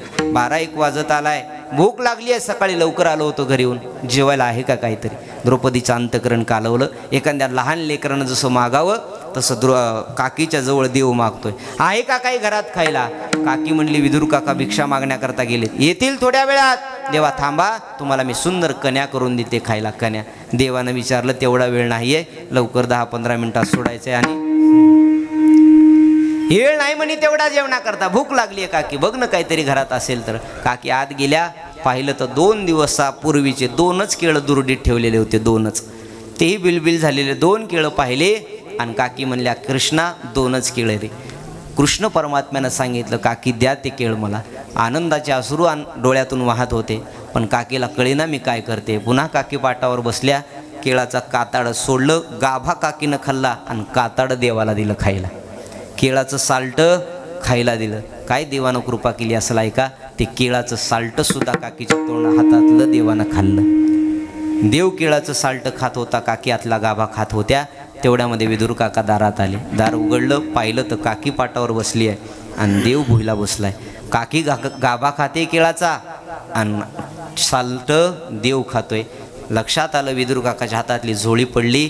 देवाजवळ आली, हात जोडले, देवाला म्हणायला लागले, हे देवा, अरे हिला नाही कळालं, पण तुला तर कळालं असेल रे. वा, अंतरीची घेतो गोडी पाहे जोडी भावाची. नाही कळाले रे काकीला. तू घरात आला म्हणून तशीच ओल्या कपड्यावर पाटावर तुझ्यासमोर बसली, आतला गाभा खाती, आणि तू मात्र केळाचं साल्ट खातो. देवा, अरे तू म्हणाय पाहिजे होतं ना काकीला की ते केळाचं साल्ट खात नाही, ते टाकून दे, आतला गाभा मला खाण्याकरता दे. त्यावेळेस देवाच्या मुखातलं वाक्य ऐका. देवानं सांगितलं, कृष्ण परमात्मा विदुर काकाला म्हणतात, काकाजी, जे केळाचं साल्ट खाण्यामध्ये जो भाव आहे ना, तो आतला गाभा खाण्यामध्ये नाही. केळाचं साल्ट खाण्याच्या विदुर काकीचं या केळाच्या साल्ट्या जेवढं प्रेम आहे, तेवढं जगातल्या कुठल्याच पदार्थात प्रेम नाहीये. त्याच्यामुळं मी आनंदानं खातोय. देव काही बघत नाही बघा, ना श्रीमंती नसता, थोर प्रेम आहे. प्रेमाचा भुकेला हाची दुष्काळ तयाला. प्रेमाचा भुकेला जगात सगळ्यात मोठी म्हणतात ना, सबसे ऊंची प्रेम सगाई, सबसे ऊंची प्रेम सगाई. दुर्योधन का मेवा त्यागी, दुर्योधन का मेवा त्यागी. हो साद बिदुर घर खाई, हो साद बिदुर घर खाई. सबसे ऊंची प्रेम सगाई,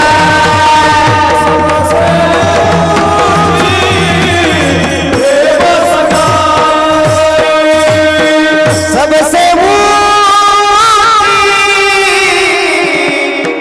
प्रेम सगाई. दुर्योधन का मेवा त्यागी, हो सादा बिदुर अखिल कोटी ब्राह्मणाच्या मालकानं विदुर काकाच्या घरात केळाचं साल्ट खाल्लं. ह्या संतांचा परिणाम आहे.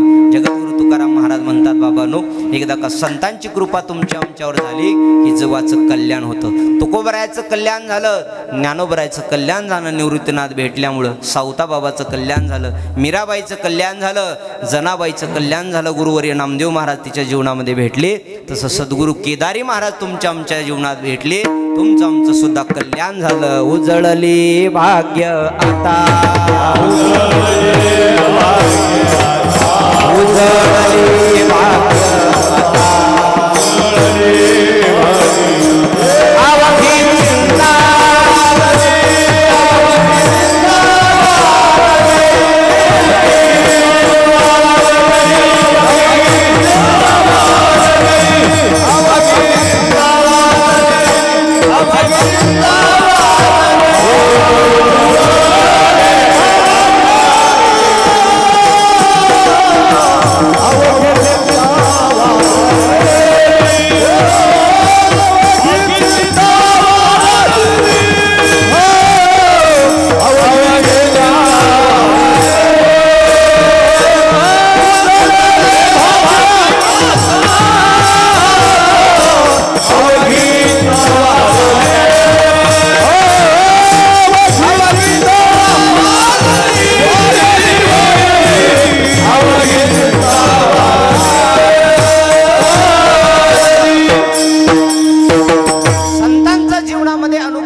संत महात्मे जीवनामध्ये भेटले की भाग्याचा उदय होतो बघा. आणि एकदा का भाग्याचा उदय झाला रे झाला की जीवाचं कल्याण होतं. पण हे कल्याण करून घेणारा करताय. ज्याला कल्याणच करायचं नसेल तर त्याच्याकरता काही संतन देवन धर्मन असे का नाही. ज्याला आचार कळतं त्याला आचारसंहिता आहे.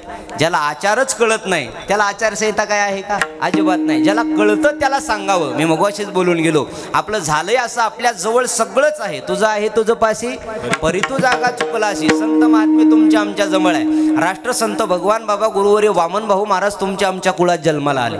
भाग्याची गोष्ट आहे. पण नाही कळाली वामन भाऊ, नाही कळाली भगवान बाबा, त्याच पद्धतीनं गुरुवर्य केदारी महाराज तुमच्या आमच्या जवळ आहे. पण किती लोकाला कळाले? नाही कळाले. जर सगळ्याला कळाले असते तर एवढी कथा कीर्तनात सांगायची गरज पडली नसती. कळाले असते तर जीवाचं कल्याण झालं असतं. मी नेहमी विनोदानं सांगतो, एक येड्याच्या हॉस्पिटलमध्ये, येड्याच्या दवाखान्यात एक येडं होतं. ते रोज उठायचं, भिंतीला कान लावून बसायचं. ब्रह्मदेव भिंतीला कान लावून बसायचं. जेवायचं उठायचं, भिंतीला कान लावून बसायचं. जेवायचं उठायचं, भिंतीला कान लावून बसायचं. 4 महिने लोटून गेले. येड्याच्या डॉक्टरला प्रश्न पडला. गणेश महाराज कुणाच्या? येड्याच्या डॉक्टरला प्रश्न पडला की येडं असलं कसलं असेल. बाकी भरपूर येडे बघितले पण ह्याच्यासारखं नाही. उठायले, जेवायले आणि भिंतीला कान लावून बसायले. शुद्ध उठायले, जेवायले, भिंतीला कान लावून बसायले. आणि भिंतीला कान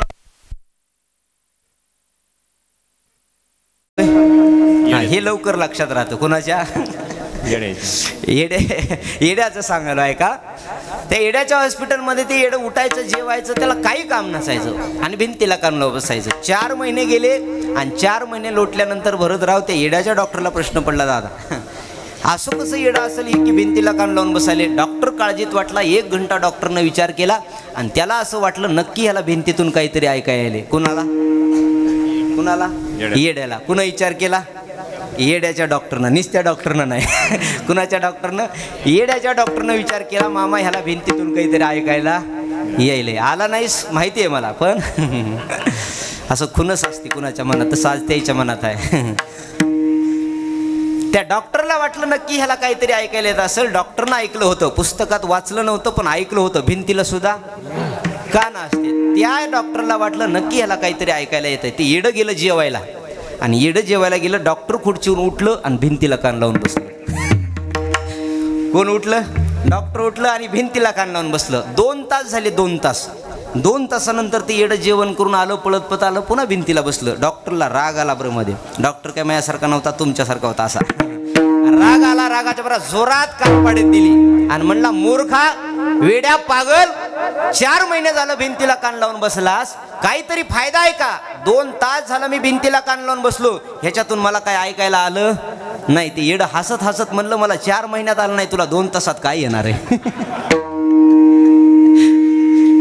4 महिन्यात मला काय ऐकायला आलं नाही, तुला 2 तासात येणार आहे का? नाही. तसंच आहे कीर्तनाचं कथेचं. संतांचं जीवन कितीही सांगा, आयुष्य गेलं तरी कळालं नाही, 2 तासात कळणार आहे. विठाला जीवनात आल्यानंतर परमार्थ किती करावा, संसार किती करावा, करण्याबद्दल कुणाचं दुमत नाही. ज्ञानोबरायनं अवघाची संसार सुखाचा सांगितलाय. सुखाचा करीन सुखे करावा संसार, सुखानच संसार करा, पण भजन करावे वेळोवेळा. संसारात राहून भजन करणं माणसाचं आद्य कर्तव्य, पण माणूस करत नाही. करतं कधी? सगळ्या गोष्टी थकल्यानंतर मग त्याला देवाचा दरबार दिसतो. सगळ्या गोष्टी, जसं द्रौपदीला सुद्धा अगोदर सगळे घरातली माणसांनी तिला आवाज दिला. सगळ्या घरातल्या माणसाला अगोदर भीष्म पितामहाजवळ गेली, आपण वडील आहात, वाचवा मला. 5 पती आहेत तिला, 5. त्या 5 पतीजवळ गेली, वाचवा मला. पतिराज एक एक तुम्ही महाभारताचे वीर आहात, शूर आहात, आणि तुमच्या पत्नीची अब्रू आज रस्त्यावर वेशीला टांगली जात आहे, तरी सुद्धा तुम्ही खाली बाण घालून बसता, वाचवा मला. सगळ्या परिवारातल्या माणसाला आवाज दिला, नाही आलं. मग शेवटी आवाज दिला, कोठे गुंतला द्वारिकेच्या राया, वेळ का सकया लावीला. शेवटी देवाला आवाज दिला. मग देव तिथंच होते, पण त्याला पुन्हा द्वारकेला जावं लागलं. कुणामुळं? द्रौपदी म्हणली, तू इथं नाहीस, कोठे गुंतला असे द्वारकेचा राया. जर त्या सभेत म्हणली असती, देवा आता तुझ्याशिवाय मला कोणी वाचवणार नाही, देव एका क्षणात प्रगट झाले असते. तसे सुद्धा आले, पण देवाची बेजारीधारी द्वारकेला गेले आणि पुन्हा हस्तिनापूरला आले. तसं तुमच्या आमच्या जवळच देव आहे. देव असं नाही, देव जर याच्यात नसता तर याला माणसाने पूजलं नसतं, याला लोकांनी चांगलं म्हटलं नसतं. ज्याला कृपा करावी असं वाटत असेल, इतरांनीही जवळी असता जगजीवन, का धुंडाळी शिवन एकाग्री करी मन, तिने होशी समाधान. जवळच आहे, पण विश्व पालतं घालतो, इथं देव भेटेल का, तिथं देव भेटेल का, तिथं देव भेटेल का. अंतकरण शांत करा, मन शांत करा, आणि एकदा का मन शांत झालं की परमार्थ चांगला होतो. असं म्हणतात, संसारात धनाची गरज आहे, संसारात धनाची गरज आहे. ज्याच्या संसारात धन आलं त्याचा संसार सुखाचा झाला, आणि ज्याचं परमार्थात मन आलं त्याचा परमार्थ सुखाचा झाला. वेढाला जगद्गुरु तुकाराम महाराज म्हणतात, माझ्यावर संतांनी कृपा केली, त्या कृपेला अनुसरून आज आम्ही जाग झालो देवा. आणि जाग झाल्याचा परिणाम श्री गुरु केदारी महाराजांच्या जवळ आलो. निश्चित रमेशराव फड परिवारावर केदारी महाराजांची कृपा झाली, आणि त्या कृपेला अनुसरून आज आमच्या इच्छेप्रमाणे आम्ही नगर भोजन देतो. निश्चित या फड परिवाराला संत केदारी महाराजांचा आशीर्वाद प्राप्त झाला. तसं तुम्हा आम्हाला सगळ्याला आहे, पण त्याची भक्ती केल्यावर जास्त प्राप्त होतो. देव त्याला जवळ घेत असतो. देवाची कृपा सगळ्यावर होते, संतांची कृपा सगळ्यावर होते. देव सगळ्यांना आवडतो, पण देवाला एकच आवडत होते, नामदेव महाराज. संत सगळ्याला आवडतात, पण संतांना सुद्धा तेच आवडतात जे सातत्यानं देवाचं भजन करतात. वा नाम घोष करू हरी कथा, नाम घोष करू हरी कथा. केलेलं कर्म तुला सोडून जातच नाही, तू केलेलं कर्म तुला सोडून जातच नाही. अरे शांती तुला ती झोप देना, शांती तुला ती झोप देना. निद्रा किती तळतैर तू काय काय केलं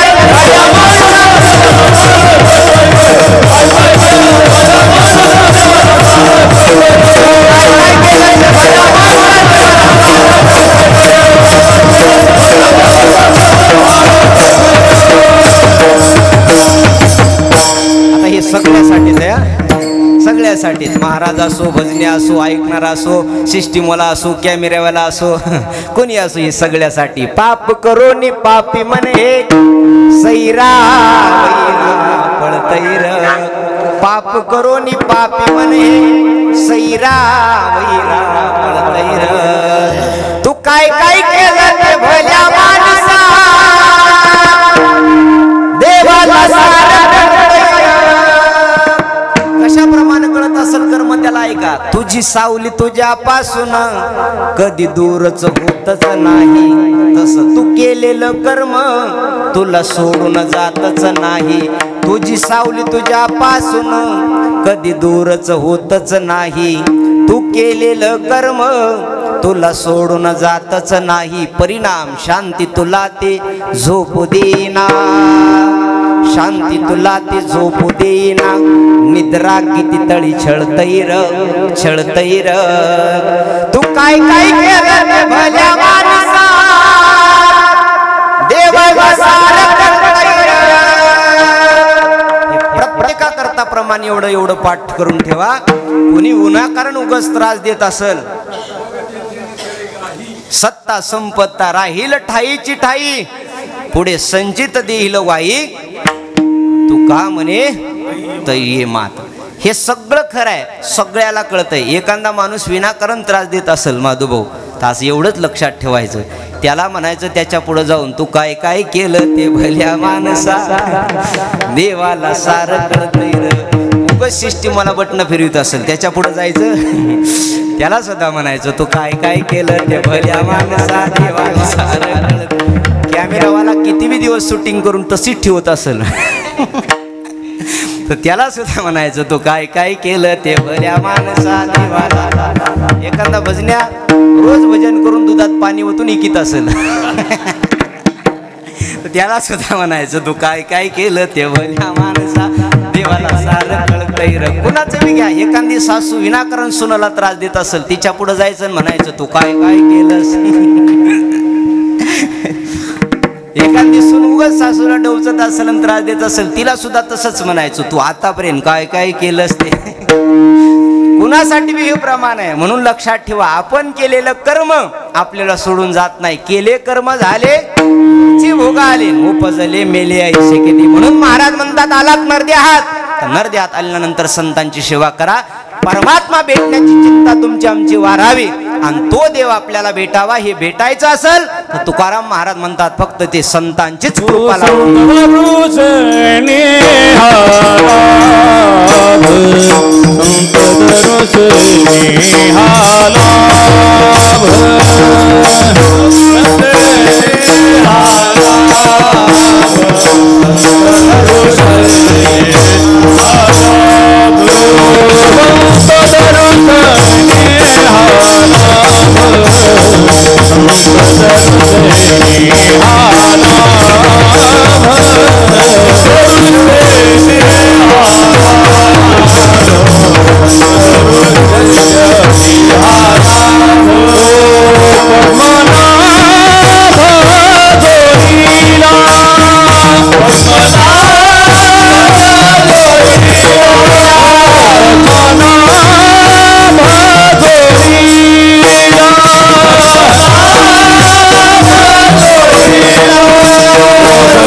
चरणा जगद्गुरु तुकाराम महाराज म्हणतात त्या संतांच्या दर्शनामुळे, संत दर्शनी हा लाभ.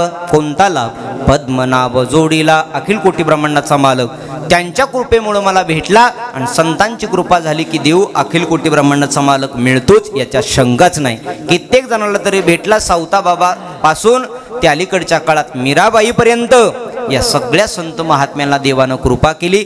आणि त्याच्यानंतर संतांच्या जवळ कृपा केली आणि संतांमुळे देवप्राप्ती सुद्धा सहज अलगद झाली. जसं नारद महर्षीनं भक्त प्रल्हादावर कृपा केली, ध्रुवबाळावर कृपा केली आणि 6 महिन्यामध्ये अखिल कोटी ब्रह्मांडाचा मालक त्यांना प्राप्त करून दिला. हे संत दर्शनी हा लाभ. पद्मनाभ जोडला मिळालेला देव, संपुष्ट हे हृदय पेटी, करोनी पोटी साठवू मिळालेला परमात्मा, मिळालेला देवाचं नामचिंतन आपण आपल्या हृदयामध्ये जपावं.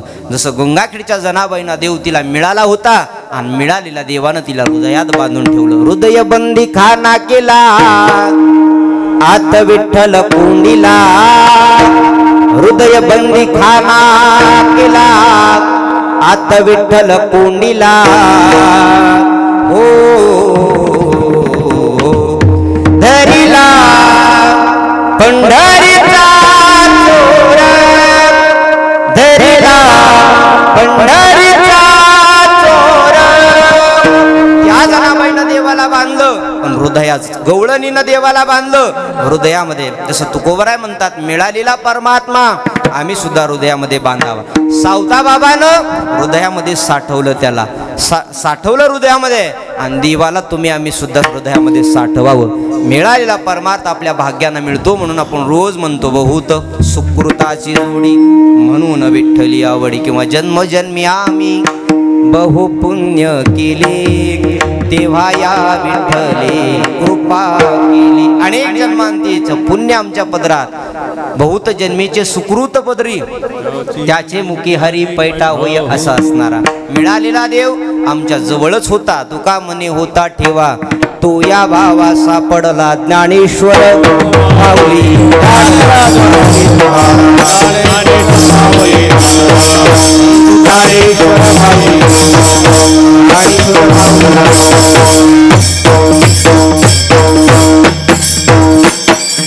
म्हणतात मिळालेला परमात्मा आमच्या हृदयामध्ये होताच, पण अंधकारामुळं अज्ञानामुळं तो देव आम्हाला कळाला नाही. परिणाम संतांनी ते जागृत करून सांगितलं आणि आमच्या अंतकरणातलं अज्ञान निघून गेलं आणि परमतत्व असा परमात्मा आम्हाला उजळून दिसायला लागला, त्याचा अनुभव यायला लागला, आनंद वाटायला लागला. जसं संतांची कृपा केली संसारातलं सुख आम्हाला मिळालं. आम्ही जी इच्छा केली होती प्रगट श्री गुरु केदारी महाराजाकडं, त्या इच्छेला अनुसरून आमच्या जीवनामध्ये संसारात ते फल प्राप्त झालं. परिणाम आम्ही संतांना शरण आलो आणि त्याला आपण नगर भोजनाचा कार्यक्रम करतो. संतांना शरण, देवाचे ऋण आपल्यावर आहे, संतांचे ऋण तुमच्या आमच्यावर आहे. देवाच्या ऋणातून मुक्त होण्यासाठी माणसानं भजन देवाचं केलं पाहिजे, संतांच्या ऋणातून मुक्त होण्यासाठी संतांचं भजन केलं पाहिजे. तसं 3 नंबरला जन्म देत्या मायबापाच्या ऋणातून मुक्त होण्यासाठी सुद्धा त्यांची सेवा करणं गरजेचं आहे. पण अलीकडच्या काळात आपण या 3ही गोष्टी करत नाही. वेळ पडली की माणसाला देव आठवतो, वेळ पडली की माणसाला संत आठवतात. महाराज असं म्हणतात, दुःख आलं की सगळे लोक देवाचं भजन करणार आहे, पण सुखमे स्मरण करे तो दुःख काय को होय. सुखातच देवाचं भजन केलं तर देव कधी दुःख येऊ देणारच नाही. चांगल्या दिवशी आपण जर चांगलं वागलो तर देव आपल्याला वाईट करणारच नाही, वाईट वेळ आपल्यावर येणारच नाही. मग माणसं म्हणतात आमचं चांगली वेळ होती त्यावेळेस आम्ही कुणाला मानलं नाही, कुणाचं ऐकलं नाही, आता आमच्यावर वाईट वेळ आली, देवा तो आमच्यावर नवसाला पाव. केदारी महाराज एवढ्या दुःखातून आम्हाला बाजूला करा. करतो तो देव बाजूला. आठवीन पाया हा माझा नवस, रात्र आणि दिवस पांडुरंगा. प्रत्येकाला आपण नवस बोलला, मग त्या नवसाला आपण जाग सुद्धा राहिलं पाहिजे, संतांची सेवा केली पाहिजे. चांगलं वागलात की देव चांगलंच करतो. एक वाक्य सांगतो आणि थांबतो, ऐका. आपण जर चांगलं वागलात तर देवाच्या बापाच्या मनात येऊ द्या आपलं वाटोळ व्हायचं, होऊच देणार नाही, देव होणारच नाही. आणि आपण जर चांगलं नाही वागलात तर देवाच्या बापाच्याही मनात आलं आपलं चांगलं व्हावं तरी सुद्धा होणार नाही. कर्म जैसा कर्म करेगा इंसान वैसा फल देगा भगवान. देह हा कर्माच्या अधीन आहे आणि तुम्ही आम्ही हे सगळे जैसा कर्म करेगा इंसान वैसा फल देगा भगवान. त्या पद्धतीनं देवाच्या ऋणातून मुक्त होण्यासाठी कार्य करा. संतांच्या ऋणातून मुक्त होण्यासाठी सद्गुरू केदारी महाराज आपल्या प्रांतात, आपल्या जवळ, आपल्या गावात आहे. त्यांच्या ऋणातून मुक्त होण्यासाठी आपण सगळेजण प्रयत्न करतोच, पण आणखी श्रद्धेनं गुरुवरे केदारी महाराजांचं नाव घेत चला. जीवनात काही कमी पडणार नाही. बाबांचा आशीर्वाद प्राप्त झाला रे झाला, जीवनाचं सोनं झाल्याशिवाय राहत नाही. आणि त्याच पद्धतीनं 3 नंबरला जन्म देत्या मायबापाचा आशीर्वाद प्राप्त करा. आनंदच वाटेल आपल्याला.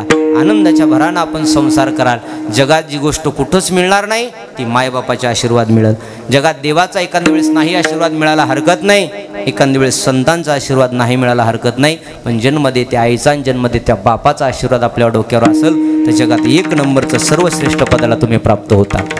आई गेल्यानंतर आईची किंमत कळते, बाप गेल्यानंतर बापाची किंमत कळते. हे सगळे घरातली माणसं आहेत तोपर्यंत आत्तापर्यंत कधी कुणाला कळले नाही आणि गेल्यानंतर त्यांच्यासाठी रडून काही उपयोग राहिला नाही. बाप गेल्यानंतर कळतो, आई गेल्यानंतर कळते. बघा बघा, बाप घरात आहे तोपर्यंत प्रत्येकाला वाटतं राग राग करतो, मारतो, सगळ्याला वाटतं. पण बापानं किती कष्ट केले आपल्यासाठी, किती झटला बापा आपल्यासाठी.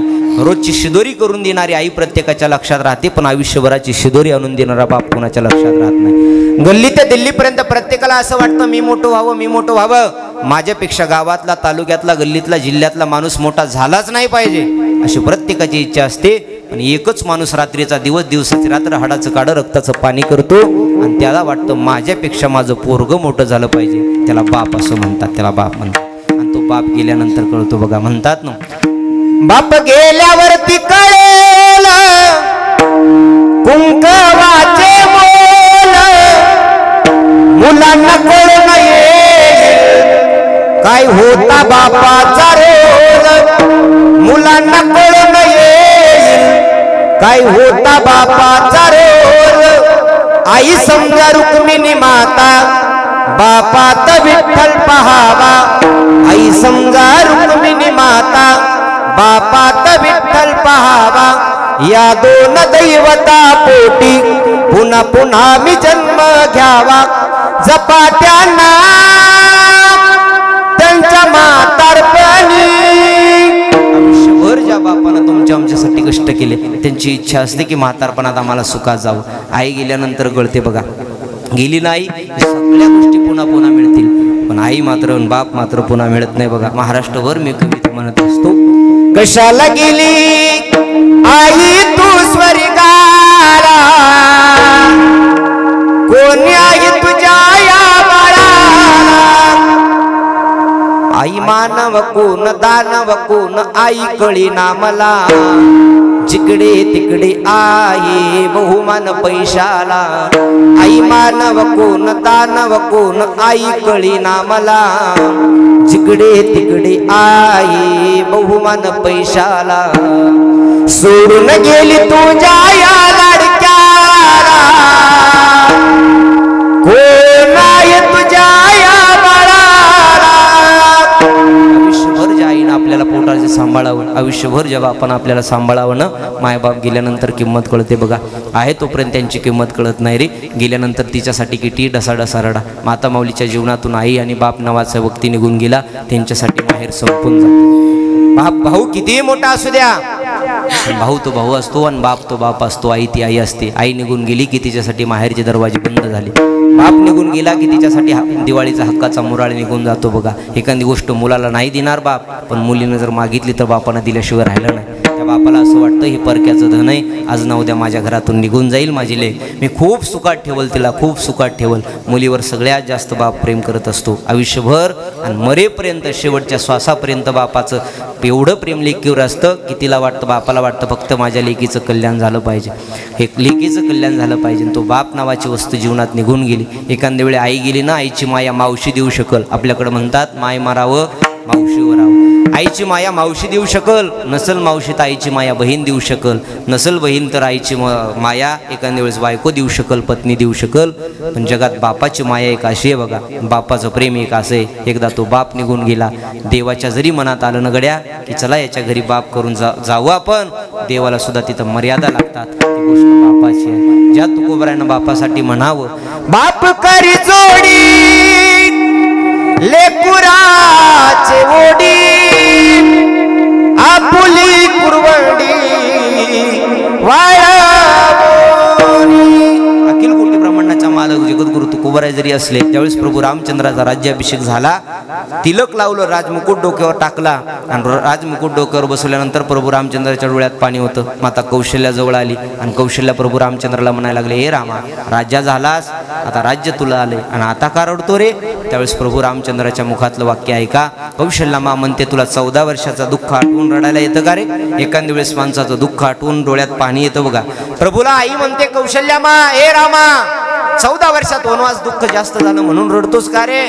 त्यावेळेस राजा प्रभू रामचंद्र असं म्हणतात, नाही मा, हा राज्याभिषेकाचा सोहळा पाहण्याकरता तुझ्या कपाळावरचं कुंकू माझा बाप राजा दशरथ जिवंत असता तर याच्यापेक्षा लाखो पटीने आनंद मिळाला असता.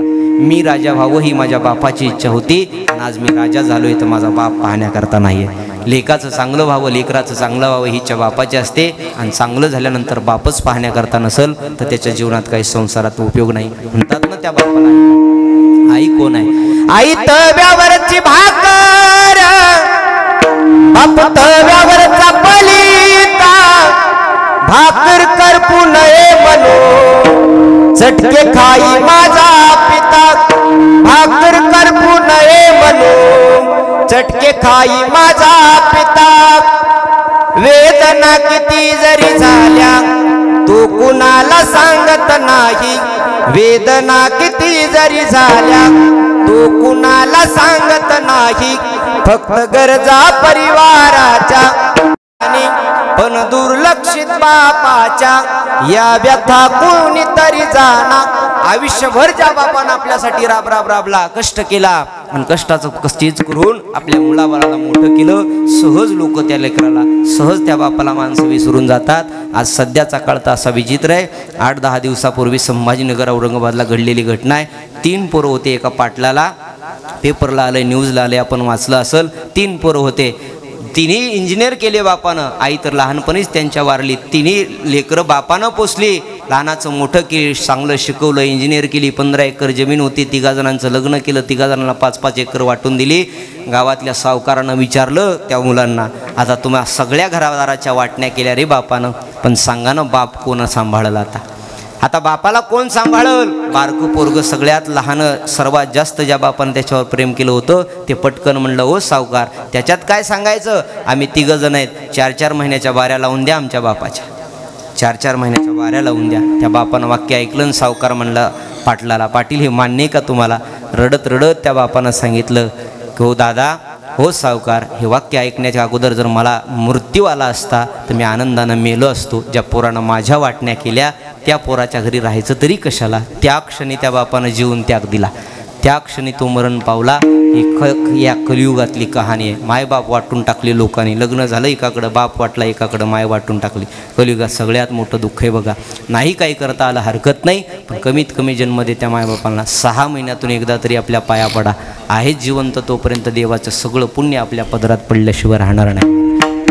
काय केलं त्या बापानं? आयुष्यभर आपल्यासाठी आई जगली, बाप जगला. चला, हे 3 ऋण तुमच्या आमच्या प्रत्येकावर आहे. 10 मिनटं जास्त झाले, 2:15ला सांगितलं होतं, 25 झाले, त्यामुळे जास्त काही सांगत नाही म्हणून थांबतो या ठिकाणी. तुम्हा सर्व मायबापाच्या दर्शनाचा योग माझ्याही जीवनामध्ये सद्गुरू केदारी महाराजांची पहिलीच सेवा आहे, म्हणून माझं सुद्धा अवजळले भाग्य आता, अवघी चिंता वारली. केदारी महाराजांच्या चरणावर सेवा समर्पित करून उपस्थित सर्वच भजनी मंडळ आमचे उत्तम महाराज जीवापाड प्रेम करतात, पण कीर्तनाचा योग लागला नाही. 6 वर्षापासून आमचा संपर्क आहे. एकदा संस्थेतल्या सगळ्या मुलाला, 300 मुलाला टेलरने सगळे कपडे फुकट शिवून दिले. 300 पोरं आहे संस्थेत सध्या यावर्षी, सगळ्याला फुकट. आणि त्यांनी मला सांगितलं, महाराज असा असा कार्यक्रम आहे, या फक्त व्यवस्थित. म्हणलं टेलर असं म्हणायचं गरज नाही. मामा आहेत, कामाजी मामा आहे. काल परवाच माझं आदिलाबादच्या पलीकडं किनवटच्या जवळ शनिवार पेठला कीर्तन होतं. कामाजी महाराज तिकडं होते, इकडं कासरवाडीकडं दुसरे होते. ह्या तुम्ही होते? हां, महादेवभाऊ होते वाटतं. ते आले नाहीत? आले हां, ते सगळे होते. त्यांना धन्यवाद. आमचे श्रीनाथ भाऊ आलेत, खास प्रेमानं आमच्या रमेश भाऊनं बोलवलं आहे, लवकर टाका. हां, आमचे दत्ताभाऊ सिस्टीमवाले आहेत, छान साऊंड सिस्टीम. महाराज एकदा जोरदार टाळ्या वाजवा त्याच्यानं. गणेश महाराज